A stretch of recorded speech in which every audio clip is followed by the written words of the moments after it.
శ్రీకృష్ణుడు లెక్క పెట్టినట్టు ఆంధ్ర రాష్ట్ర ప్రజలు కొల్లు రవీంద్ర దగ్గర నుంచి నారా చంద్రబాబు నాయుడు వరకు ఈ 2 సంవత్సరాల్లో చేసిన ప్రతి పాపాన్ని శ్రీకృష్ణుడు లెక్క పెట్టినట్టుగా లెక్క పెడుతున్నారు. మీ పాపం పండే రోజు ఎప్పుడు వస్తుందా అని ప్రజలు ఎదురు చూస్తున్నారు. కాబట్టి ఇక భగవంతుడే చూసుకుంటాడు మీరు చేసిన పాపాలని.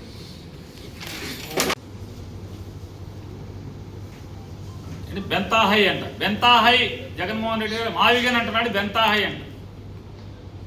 ఇప్పుడు జగన్మోహన్ రెడ్డి గారు బెంగళూరు, తాడేపల్లి, హైదరాబాదు బెంతాహై అయితే మందేంటి అంటున్నా, మందడం హైదరాబాదు, సింగపూరు కాదా? సింగపూర్ ఎన్నిసార్లు వచ్చారు? కనీసం ఇక్కడ విమానం ఎక్కి ఏ దేశం వెళ్తామని కూడా చెప్పలేనటువంటి దౌర్భాగ్య స్థితిలో, దిక్కుమాల స్థితిలో మీరు ఉన్నారు. ముఖ్యమంత్రి గారు కానీ, ముఖ్యమంత్రి గారి కొడుకు కానీ అమరావతిలో దోచుకోవటం, తీసుకెళ్లి సింగపూర్లో దాచుకోవటం. ఇప్పుడు కొత్తగా సింగపూర్ బ్యాంకులని సాలండి ఎక్కువైపోయింది అన్నట్టున్నారు. పిట్స్బర్గ్ ఈ డ్రామాలు చూడలేక వస్తారు. 2 ఏళ్లలో మీ డ్రామాలు తప్పితే ఏముంది? రాష్ట్రానికి ఒరిగింది ఏంటని అంటున్నారు. సైకిల్ ఎక్కి తొక్కుతా అంట ఒకళ్ళు, చాలా మంది తొక్కుతున్నారు సైకిళ్ళు. మా విజయవాడ ప్రాంతంలో కొండ ప్రాంతాలకు వెళ్ళినా, కృష్ణలంక ప్రాంతాలకు వెళ్ళినా ఈ రోజు ఒక్కళ్ళు కానివ్వండి, ఇద్దరు కానీ చదివించుకోవటం కోసం అధిక వడ్డీలు తీసుకుని ఈరోజు పిల్లలు చదివించుకుంటున్నారు. కాల్ మనీ వ్యాపారాలు ఈరోజు పిల్లలు చదువుల మీద ఎంతో మంది కాల్ మనీ వ్యాపారాలు చేస్తున్నారు. కానీ మీరు ఒక ముఖ్యమంత్రిగా ఉండి 30,000 ఇస్తాను, 40,000 ఇస్తానని చెప్పని ఏంటి ఇచ్చిన తర్వాత వాళ్ళ పరిస్థితి ఏంటి అంటే, ఎవరైతే కాల్ మనీ వ్యాపారాలు చేస్తున్నారో వాళ్ళకు మళ్ళీ మీరు అండగా ఉండే విధంగా ఇలాంటి మాటలు మాట్లాడుతుంటే ఈరోజు సమాజం ఎటువైపు వెళ్తుందని చెప్పి ఈరోజు చంద్రబాబు నాయుడు గారిని ప్రతి ఒక్కరి గారు ప్రశ్నిస్తున్నారు. కాబట్టి ఇవన్నీ గారు ప్రజానీకం గమనిస్తున్నారు. ఇంకెంత బాధాకరమైన విషయం అంటే, చంద్రబాబు గారు మాట్లాడిన తర్వాత ఒక లేడీ డాక్టర్ మాట్లాడితే తెలుగుదేశం పార్టీ వాళ్ళు, జనసేన పార్టీ వాళ్ళు సోషల్ మీడియాలో ఆ లేడీ డాక్టర్ని బూతులతో మాట్లాడాడు. ఆమె పార్టీలతో సంబంధం లేదు, దేంతోనూ గారు సంబంధం లేదు ఆమెకి. మీరు చెప్పిన మాట తప్పు చంద్రబాబు నాయుడు గారు అని చెప్పినందుకు తెలుగుదేశం పార్టీ వాళ్ళు, మిగిలిన వాళ్ళ అనుకూలమైన పార్టీ వాళ్ళు ఈరోజు బూతులు మాట్లాడే పరిస్థితికి ఈరోజు వ్యవస్థ దిగజారిపోతుందంటే సమాజం ఎటువైపు వెళ్తుందో ఒకసారి మనందరం గారు గమనించాలి. తప్పకుండా ఈరోజు లక్ష్మణ్ రెడ్డి గారు ఒక నాయకత్వంలో మంచి కార్యక్రమం ఏర్పాటు చేశారు. ప్రజలు ఎవరు గారు దీన్ని ఒప్పుకోవట్లేదు. రాబోయే రోజుల్లో ఇలాంటి ప్రజా వ్యతిరేక నిర్ణయాలు ఏది తీసుకున్నా వైఎస్ఆర్ కాంగ్రెస్ మీ దగ్గర ఆధారాలు ఉంటే ఇయ్యాలి కదా. దేవుడు సిగ్గట్లేదు అసలు మీకు. అసలు నిఘా వర్గాలు చెప్తే ఆయనేమో కొడుకుంటాడు వెళ్ళి. ఇప్పటిలో గవర్నమెంట్ స్థలంలో ప్రహరీ గోడ కొడతానికి రోడ్డు వైడనింగ్లో అని చెప్పని, రోడ్డు వైడనింగ్లో ప్రభుత్వ స్థలంలో ప్రహరీ గోడ కొడతంటే టాపిక్ మరి ఊరేగుతావు. ఏమయ్యా, నీ కోసం 10 ఏళ్ల నుంచి నానా గడ్డి గరిచి చెమటోడ్చి రూపాయి సంపాదించుకున్నటువంటి, నీ కోసం ప్రాణాలు పెట్టినటువంటి జనసేన కార్యకర్త ఇల్లు దుర్మార్గంగా మా ఊళ్ళో మంత్రి కొల్లు రవీంద్ర లంచం ఇవ్వలేదని పడగొడితే రావా అని అడుగుతున్నాను. టాపిక్ రావా? మా ఊరు టాప్ కాదు కదా అసలు. మామూలుగా ఎక్కడికి విమానం పైన ఎక్కి రావాలి కదా, విమానం మీద ఎక్కి రెక్క మీద ఎక్కి రావాలి కదా మా ఊరు. రారా మీరు? అంటే ఓట్లు వేసుకునేప్పుడు మాత్రం ఏది కావాలంటే అది వాడుకుంటాయి, ఏది కావాలంటే అది వాడుకుంటాయి. 2017లో చచ్చిపోయినటువంటి అమ్మాయి కోసం, ఆ అమ్మాయిని 17లో జగన్ సీఎం, మీ ప్రభుత్వం పవన్ కళ్యాణ్ ప్రభుత్వం ఉంది కదా. సుగాలి ప్రీతిని ఎంత అడ్డంగా వాడుకున్నావు. సుగాలి ప్రీతి మరణాన్ని ముక్కుపచ్చ అన్నటువంటి లేత పచ్చి ప్రాణం హై స్కూల్ చదివేటంటే కనీసం 15 ఏళ్ళు కూడా నిన్నటువంటి అమ్మాయిని సావుని, మరణాన్ని నీ ప్రభుత్వంలో జరిగితే దాన్ని జగన్కి ఆపాదించి నీచంగా ప్రచారం చేసి ఇవాళ ఆ అమ్మాయి సుగాలి ప్రీతి, నువ్వు నీ కులం ఏంటి, నీ తల్లి అంటే ఆ అమ్మాయి తల్లి కులమేం కావాలి నీకు? ఒక పక్కేమో కులమత రహిత సమాజాన్ని కావాలి, కులం లేని రాజ్యం కావాలని మాట్లాడుతూ ఉంటుంది. మతం లేని రాజ్యం కావాలని ఓట్లప్పుడు అడుగుతారు, ఇప్పుడేమో సనాతని.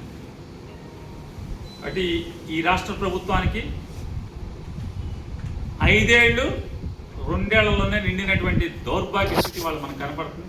కాకపోతే జనం దౌర్భాగ్య స్థితి ఏంటంటే, దిక్కుమాల స్థితి ఏంటంటే ప్రజలందరిది ఈ ప్రభుత్వం దివాళా తీసినా కూడా 3 ఏళ్ళు మొయ్యాల్సిందే. జనం సొమ్ము వాళ్ళు దోచుకు తింటుంటే సినిమా చూస్తూ ఉండాల్సిన పరిస్థితి రావడం అనేది పగవాడికి కూడా రాని పరిస్థితి అని చెప్తూ ఈ దివాళా కోరు ప్రభుత్వం తక్షణమే రాజీనామా చేసి దిగిపోవాలని డిమాండ్ చేస్తాం.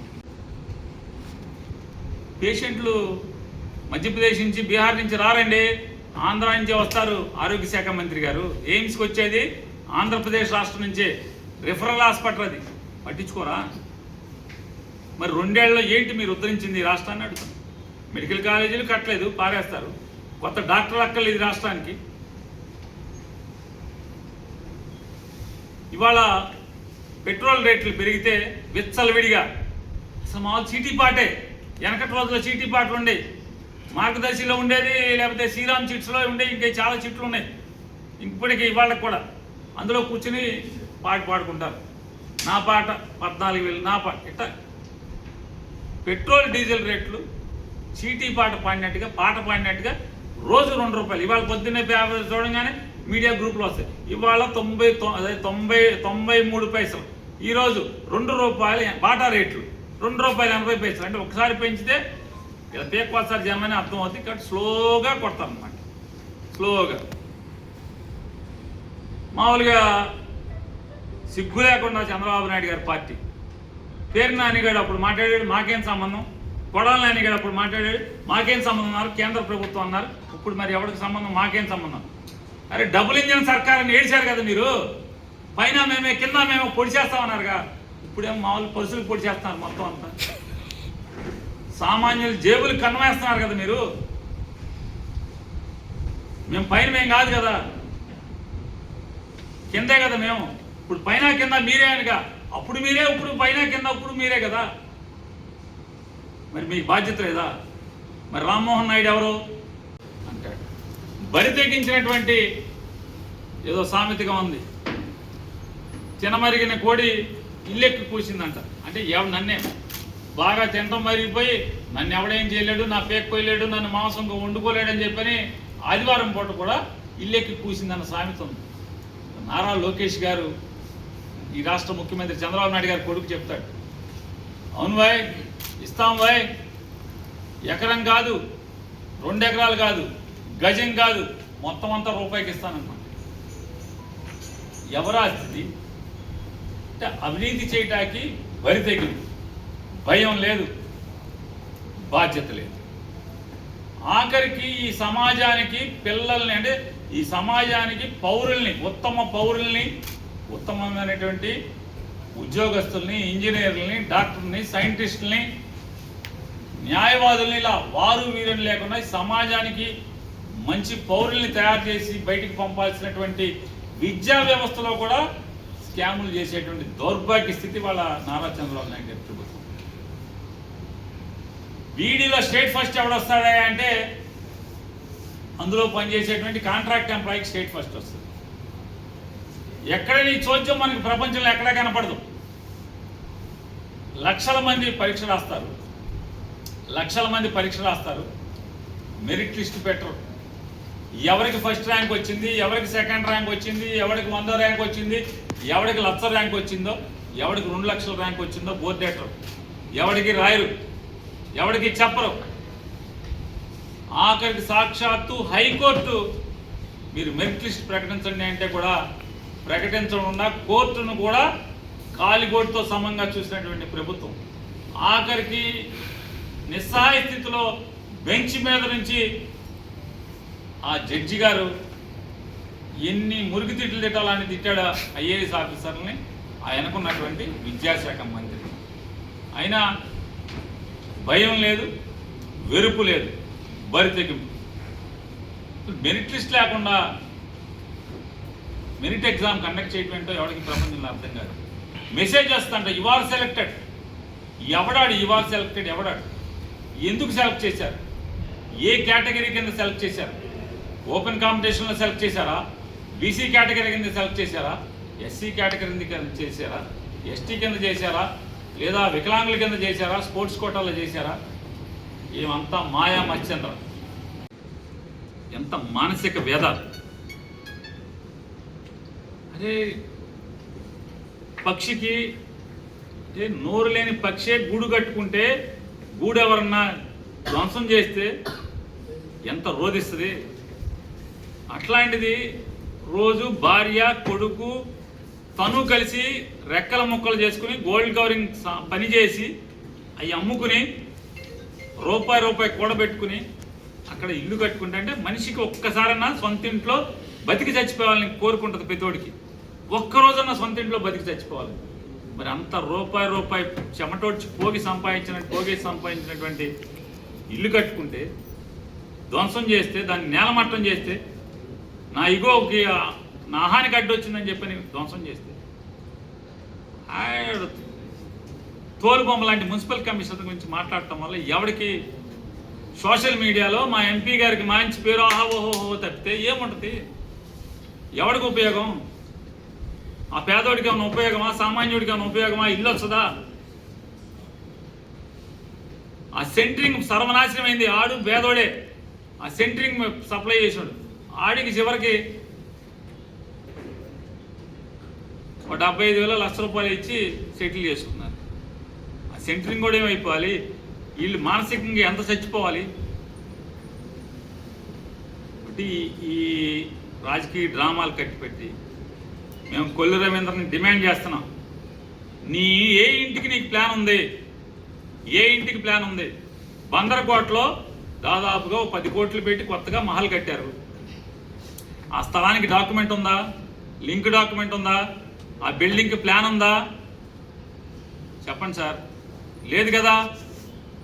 మీరు అనేక దుర్మార్గాలు మీ పదవిని వాడి చేపల మార్కెట్ నానుకుని ఒక ఆర్యవైశ్యుడిది మీరు లాక్కున్నారు దౌర్జన్యంగా.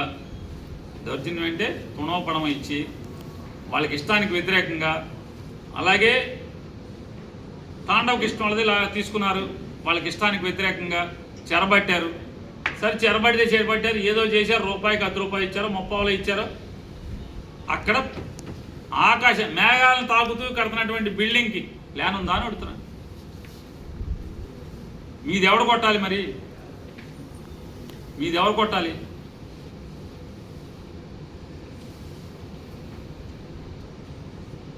పాపం పండే రోజు వచ్చినప్పుడు, పెదప బుద్ధులన్నీ కూడా పంటకు వచ్చినప్పుడు ఇటువంటి పాపాలు తప్పులు చేస్తూనే వెళ్తూ ఉంటారు.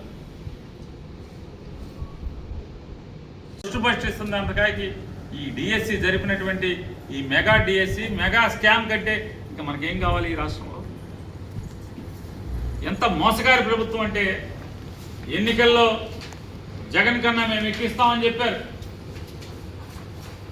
జగన్ కన్నా ఎక్కువిస్తాం, సంపద సృష్టిస్తాం, సంపదలోంచి జనానికి పంచిపెడతాం. ఇది ప్రజాకాలం పేరుతో మేనిఫెస్టో, 2024 మేనిఫెస్టో. ఇవాళ జగన్ను చూసి గర్వంగా చెప్తాను, జగన్ దగ్గర నేను ఎమ్మెల్యే చేశాను, మంత్రి చేశానని. ఎందుకంటే మా ప్రభుత్వంలో విఆర్ఓ ఆఫీస్ దగ్గర నుంచి చీఫ్ సెక్రటరీ ఆఫీస్ వరకు వైఎస్ఆర్ కాంగ్రెస్ పార్టీ మేనిఫెస్టో అతికించి ఉండేది తలుపుల మీద. ఇవాళ మీ మేనిఫెస్టో ఎక్కడా అని అడుగుతున్నా.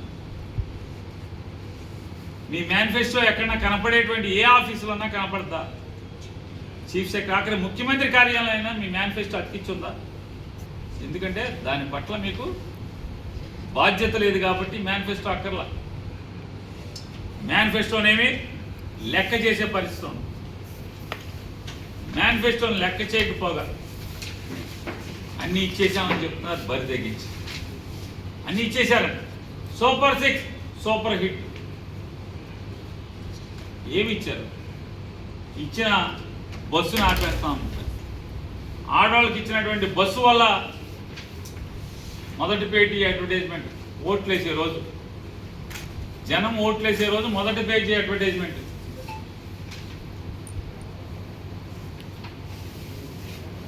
ఇందులో మీ అంతరాత్మ మీరు ప్రశ్నించుకోండి. ఓటు అడిగిన తెలుగుదేశం కార్యకర్తలు బాధపడుతున్నారు. ఇంత పచ్చి మోసం చేస్తుందండి మన ప్రభుత్వం అని చెప్పి. వారు మీరు కాదు, సాక్షాత్తు వాళ్ళు చెమటోడ్చి సంపాదించిన డబ్బుల్ని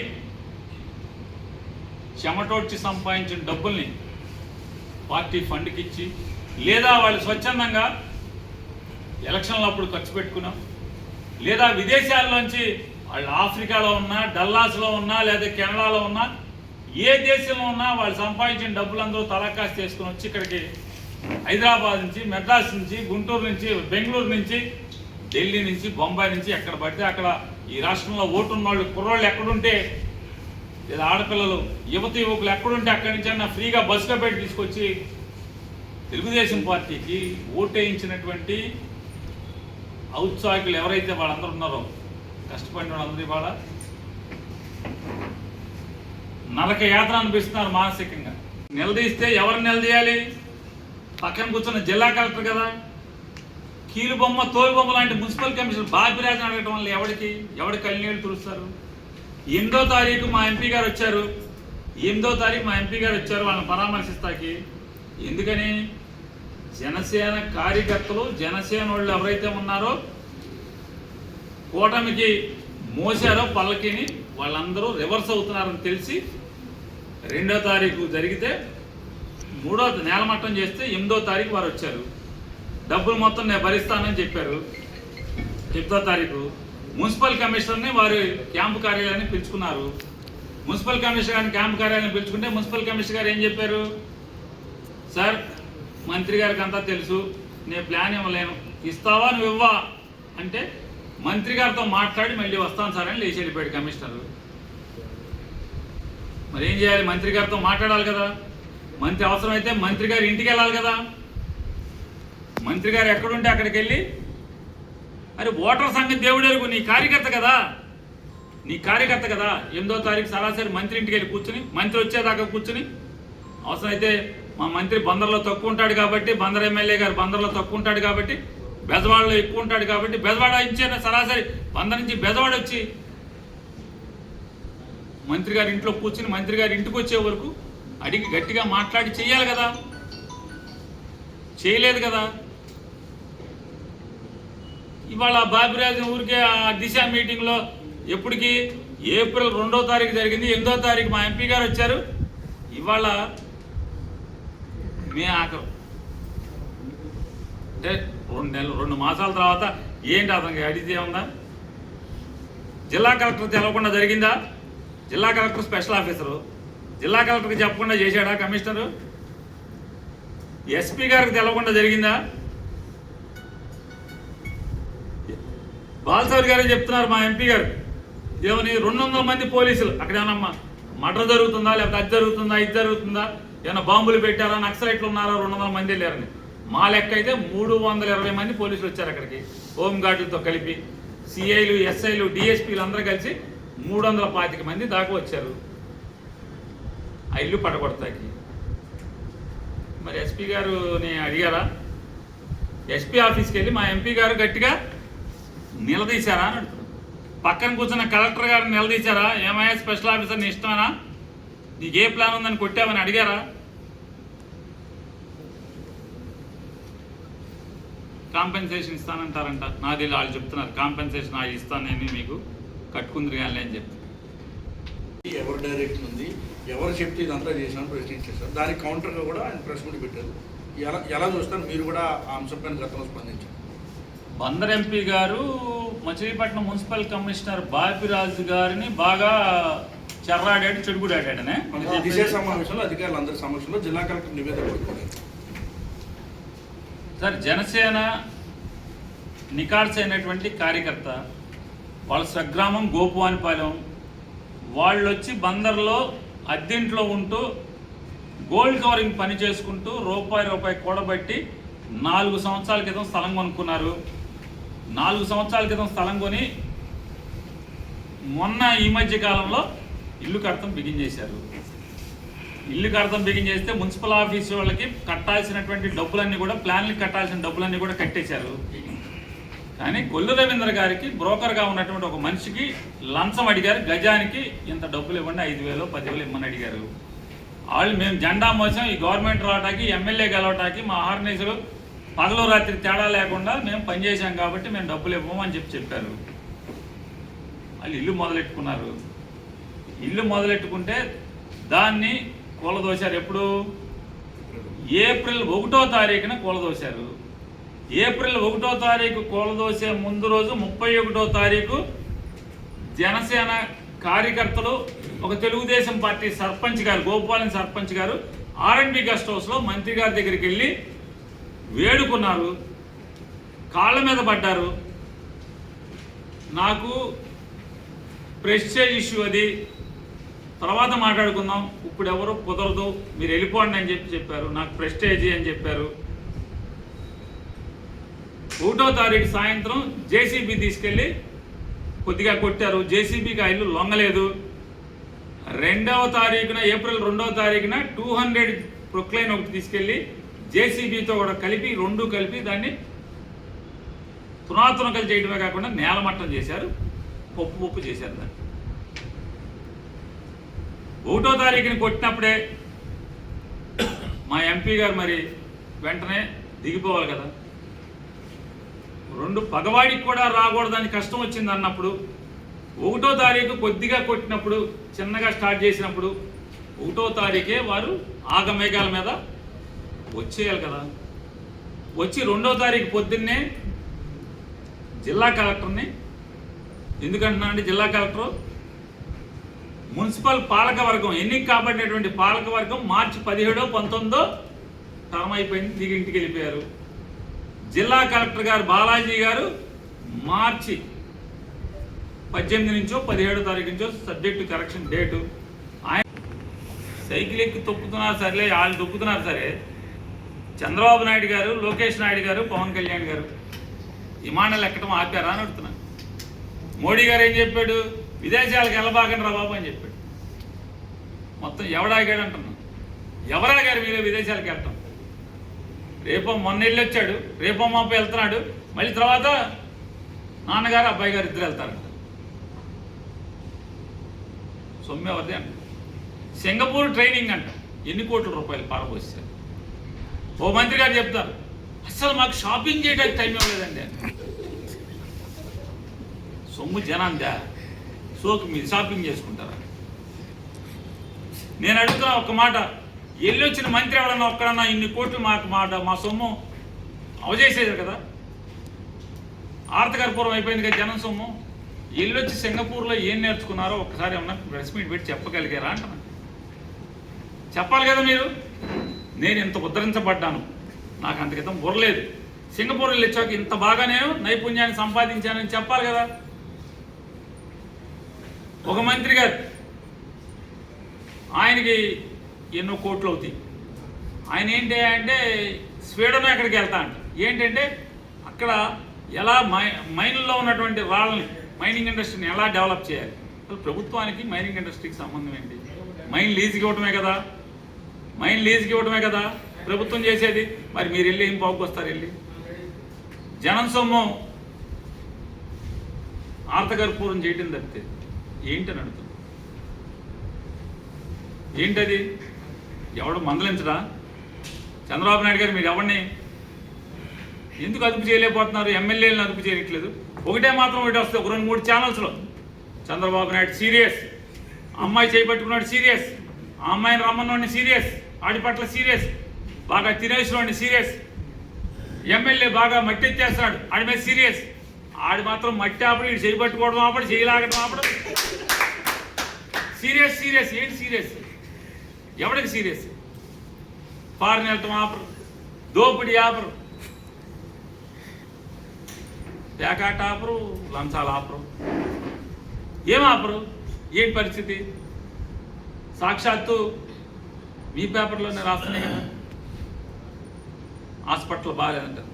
ఒక ఆయన మాట్లాడతాడు, ఆయన ఆరోగ్య శాఖ మంత్రి, మెడికల్ కాలేజీలు అన్నీ ఇచ్చేయాల్సిందే, మేము ఇచ్చేస్తాం, ఎవరికైనా ఇచ్చేస్తాం. ఇవాళ ఈనాడులో నిన్న ఇవాళ రాశారు, ఎయిమ్స్ హాస్పిటల్ దరిద్రంగా ఉంది, all India medical sciences, all India institute of medical sciences మంగళగిరిలో ఉంది. దరిద్రంగా ఉంది. ఎందుకంటే ఆ పేపర్ ఆయనకి ఆంధ్ర హాస్పిటల్లో దరిద్రాలు కనపడవు, మంగళగిరిలో ఎయిమ్స్ హాస్పిటల్లోనే దరిద్రాలు కనపడతాయి. స్ట్రెచ్చర్ లేదు, అది లేదు, ఇది లేదు, డాక్టర్ లేడు, వైద్యం లేదు, టెస్టులు లేవు అంటున్నాడు. కేంద్ర ప్రభుత్వంలో కూడా మీ పార్టీ ఉంది కదా, ఆరోగ్య శాఖ మంత్రి గారు. మరి ఎయిమ్స్కి దిక్కుమాలిన కర్మ ఎందుకు పట్టింది? మేము సాక్షి రాస్తే పని వీళ్ళు దొంగలు, వీళ్ళు రాస్తారు, మా మీద బొరద చెమ్ముతున్నారు, విషం చెమ్ముతున్నారు. ఈనాడులోనే రాసింది కదా, పట్టించుకోవా? నారా చంద్రబాబు నాయుడు గారు నాయకత్వంలో 2 సంవత్సరాలు పరిపాలన పూర్తవుతుంది. పూర్తవుతున్న సందర్భంలో ఆయనకి, పవన్ కళ్యాణ్ గారికి, వాళ్ళ అబ్బాయి గారికి ఏమో పైలా పచ్చిగా సాగింది. ప్రజలు మాత్రం వాళ్ళ జీవితం అంతా కూడా ఒడిదుడుకులు, కష్టాలు, నష్టాలు, భరించలేనటువంటి రేట్లు, ఒక తెప్పులు కాదు, ఒక బాధలు కాదు. పిల్లలకి ఫీజులు కట్టరు ప్రభుత్వం, హాస్పిటల్లో మందులు దొరకవు, హాస్పిటల్లో వైద్య సేవలు దొరకవు,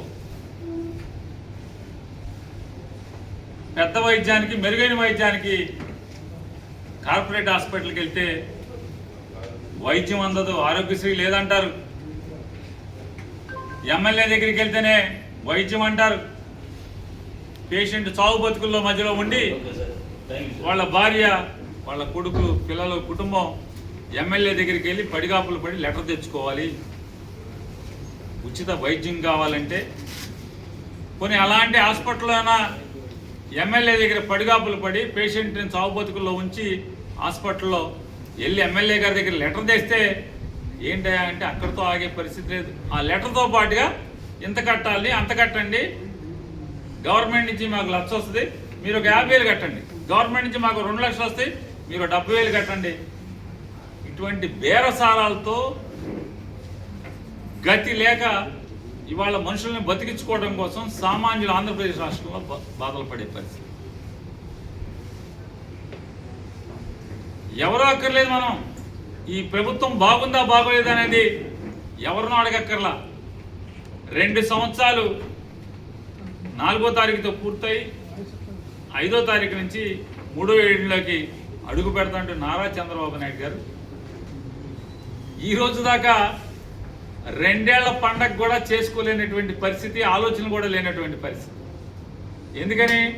వాళ్ళ అంతరాత్మకు వాళ్ళకి తెలుసు. నారా చంద్రబాబు నాయుడు గారి అంతరాత్మకి ఈ రాష్ట్రాన్ని సర్వనాశనం చేశాను. 2 ఏళ్లలో జగన్మోహన్ రెడ్డి గారు 5 ఏళ్లలో చేసినటువంటి ప్రజా సంక్షేమం కోసం చేసిన అప్పు కంటే కూడా ఏ సంక్షేమం అమలు చేయకుండా ఒక్క పెన్షన్లు మాత్రమే ఇస్తూ జగన్ గారి చేసినటువంటి అప్పుని 2 ఏళ్లకే నిండకుండానే దాటేశాను.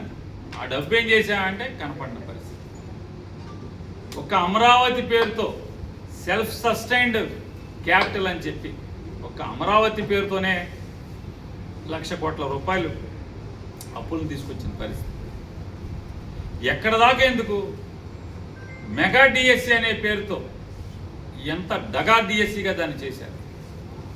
మెగా డిఎస్సి అనే దాన్ని ఒక మెగా స్కామ్గా ఇవాళ తయారు చేసినటువంటి పరిస్థితి మనం చూస్తున్నాం. అమరావతిలో అవినీతి విపరీతంగా ఉందని చెప్పని వైఎస్ఆర్ కాంగ్రెస్ పార్టీ కాదు, జగన్మోహన్ రెడ్డి గారు కాదు మాట్లాడేది. సాక్షాత్తు ఆ 29 గ్రామాల్లో ఉన్నటువంటి రైతాంగం ఎవరైతే భూములు ఇచ్చి ఇబ్బందులు పడుతున్నారో, ఈ రోజుకి ఫ్లాట్ ఎక్కడో తెలియదు. సినిమా ప్రొడ్యూసర్లకు అయితే ఫ్లాట్ ఎక్కడో తెలుస్తుంది. నారా చంద్రబాబు నాయుడు గారికి అమ్మటాకైన రమేష్ గారికి అయితే ఫ్లాట్ ఎక్కడో తెలుస్తుంది. లేదా ఒక పేపర్ ఆయన పిల్లలకైతే తెలుస్తుంది. కానీ ఈ రోజు దాకా కూడా ఆ 29 గ్రామాల్లో తాతలు, తండ్రులు ఇచ్చినటువంటి ఆస్తిని చంద్రబాబు నాయుడు గారి మాటని నమ్మి మోసపోయినటువంటి రైతాంగానికి మాత్రం ఈ రోజు దాకా ఫ్లాట్ ఎక్కడో తెలియదు. వాళ్ళ కొడుకులకి లేదా మనవాళ్ళకి మన పొలం వదులుకున్నాం, ఈ ప్లాట్ మందని చూపించుకోలేనటువంటి స్థితిలో మానసికంగా రోధిస్తున్నటువంటి పరిస్థితి. మరి డిఎస్సి అక్కడితో బయలుదేరి కాంట్రాక్టుల్లో కాంట్రాక్టుల్లో అవినీతి, లేదా పరిశ్రమలకు భూములు ఇచ్చే పేరుతో అవినీతి. డబ్బు లేదే పని అవ్వట్లేదని చెప్పనేది బాధ. అరే మా చెమట వచ్చిన డబ్బులతో ఎలక్షన్కి చేసి పెట్టాం కదా, కష్టపడ్డాం కదా. టికెట్ ఎంత అయింది? డల్లాస్ నుంచి టికెట్ అయింది, అమెరికా నుంచి టికెట్ ఎంత అయింది, లేదా అమెరికాలో మిగతా రాష్ట్రాల నుంచి, ఆస్ట్రేలియా నుంచి, మెల్బోర్న్ నుంచి ఎంత అయ్యి ఉంటుంది, కెనడా నుంచి ఎంత అయ్యి ఉంటుంది, ఆఫ్రికా నుంచి ఎంత అయ్యి ఉంటుంది, దుబాయ్ నుంచి, ఓమన్ నుంచి ఎంతెంత టికెట్లు పెట్టుకొచ్చాము, మళ్ళీ వెళ్ళాము. ఇవాళ మా ఆస్తులు ఆక్రమిస్తున్నారు ఎమ్మెల్యేలు అని చెప్పని కన్నీరు మున్నీరు అవుతున్నా పట్టించుకున్నవాడు లేడు. మంగళగిరిలో సాక్షాత్తు మంగళగిరిలో వారం వారం దుకాణం అన్నారు, వారం వారం దర్బార్ అన్నారు. కొత్తలో 3 నాళ్ళ ముచ్చట. ఆ కొత్తలో ఉన్న సాంబశివరావు లేకపోతే రాజేష్, ఇంకో కిషోరో ఎవడప్పుడు ఉండేవాడు. ఇప్పుడు వాళ్ళు కూడా లేదు, తలుపులు తీసే పరిస్థితి లేదు. ఎన్నికల ముందు ఓట్లు అడుక్కునేప్పుడు మాత్రం జనసేన అధ్యక్షులు ప్రతి ఊరు వెళ్తారు, ఆ ఊర్లో కళ్యాణ మండపం తీసుకుంటారు, కుర్చీ వేసి కూర్చుంటారు, రండి రండి అందరూ రండి అర్జీలు నాకు ఇవ్వండి అంటారు. పెద్ద ప్రహసనం, అర్జీలు తీసుకుంటారు. అర్జీలు మేము జగన్కి రాసామంటారు, నువ్వు తీసుకుని జగన్కి రాస్తానంటారు. ఇవాళ తీసుకోరే అంటున్నాను. ఇరిగేషన్ డిపార్ట్మెంట్లో గవర్నర్ గారి బంగ్లా పక్కన ఆర్భాటంగా ఉప ముఖ్యమంత్రి గారు తన బంగ్లాలో దర్బార్ అన్నారు, బ్యారికేడ్లు కట్టారు. పరదాల ముఖ్యమంత్రి అని జగన్ అన్నారు, పరదాలు కట్టుకుని కూడా మీరు ఇవాళ దర్బార్లు నడిపే పరిస్థితి లేదు. జనానికి దొరకని పరిస్థితి. జనం సంగతి దేవుడు, మీ కార్యకర్తలకే దొరకట్లా. నారా చంద్రబాబు నాయుడు గారు, నారా లోకేష్ గారు, పవన్ కళ్యాణ్ గారు. ఇంతకన్నా దివాళా కోరు ప్రభుత్వం ఏమంటారు? 2 ఏళ్లు నిండితే ఈ రాష్ట్ర ప్రజలకు మేము ఇది చేశాం, మంచి చేశాం, 3 సెంట్లు స్థలం ఇచ్చాం, 3 లక్షల 5 లక్షలు ఇల్లు కట్టుకుంటాక డబ్బులు ఇచ్చాం, 2024 నుంచి ఇప్పుడు దాకా కొత్త పెన్షన్లు ఇన్ని ఇచ్చాం. జగన్ ఎంతమందికే ఇచ్చాడు, మేము ఇంకా ఎంతమందికి ఇచ్చాం, లేదా పిల్లలకి ఎంతమంది కొత్తగా ఉద్యోగాలు ఇచ్చాం. ఏంటంటే P4 అంట కొత్తగా వచ్చింది. ఇదివరకేమో PPP అనేవాడు, ఇప్పుడు P4 ఏంటి అంటే వీళ్ళ దగ్గర అమరావతిలో రాష్ట్రాల్లో కాంట్రాక్టులు చేసేవాళ్ళు, స్థలాలు తీసుకునే వాళ్ళు, రూపాయికి స్థలాలు తీసుకునే వాళ్ళు వచ్చంట, వీళ్ళు ఒక లిస్ట్ ఇస్తారంట, వాళ్ళు దత్తత తీసుకుంటారంట. ఇంతకన్నా పచ్చి దాకా ఏంటంటే ఒక లిస్ట్ ఇచ్చేశారు, వీళ్ళందరం దత్తత తీసుకున్నాం, అయిపోయింది. P4లో లబ్ధి పొందేశారు. ఎవడు లబ్ధి పొందాడు? ఎవడికి ఏం చేసింది ఏ కంపెనీ అని అడుగుతున్నాను. అరే వ్యాపారస్తులు రూపాయి కోసం దేశాలు ఎక్కడ పడితే అక్కడికి వెళ్తారు. వాళ్ళు సంపాదించిన డబ్బులు తీసుకొచ్చి మీకోసం ఎందుకు పంచి పెడతారు? ఎవరు నమ్మమంటారు అని అడుగుతున్నాను నారా చంద్రబాబు నాయుడు. ఇవాళ 5 ఏళ్ళు జగన్మోహన్ రెడ్డి గారు ఉండగా 2,60,000 చిల్లర కోట్లు సంక్షేమానికి ఖర్చు పెడితే, ఆయన 2,60,000 చిల్లర సంక్షేమానికి ఖర్చు పెడితే, విద్యకి వైద్యానికి కాకుండా ఖర్చు పెడితే, ఆ రోజు ఏం చెప్పారు? బీసీ లోన్లే, ఎస్సీ లోన్లే, 20 రకాల లోన్లు ఎత్తేసారు, బీసీలకి 30 రకాల లోన్లు ఎత్తేసారు, అవి ఎత్తేసారు, ఎస్టీలకి ఎత్తేసారు అన్నారు. ఈ 2 ఏళ్లలో ఎంతమంది దళితులకి మీరు స్కీములు ఇచ్చారు? ఎంతమంది బీసీలకి స్కీములు ఇచ్చారు? ఎంతమంది గిరిజనులకి మీరు స్కీములు ఇచ్చారు? చెప్పే సాహసం మీరు చేయగలరా అని అడుగుతున్నారు. లేవు. ఏం చేశారు? ఇవాళ అమరావతి పేరుతో ఈ రాష్ట్రానికి గుదిబండగా అమరావతిని తయారు చేశారు. మాదిగనంటే తప్పు అన్నారు. ఆయన డిఫాక్టో రేపో మాపో రేపెక్కుతాడు, మాపెక్కుతాడు, ఎల్లుండి ఎక్కుతాడని చెప్పి ఓకే అందరూ ప్రగల్భాలు పలుకుతున్నారు ఎమ్మెల్యేలు అందరూ. అంటే చంద్రబాబు నాయుడు అయిపోయాడు, పనికిరాడు, మాకు లోకేష్ రావాల్సిందే, లోకేష్ ఎక్కుతాడు, రేపు ఎక్కుతాడు, మాపు ఎక్కుతాడు అని ఆఖరికి చంద్రబాబు నాయుడు కూర్చున్న డయాస్ నుంచి మాట్లాడుతున్నారు.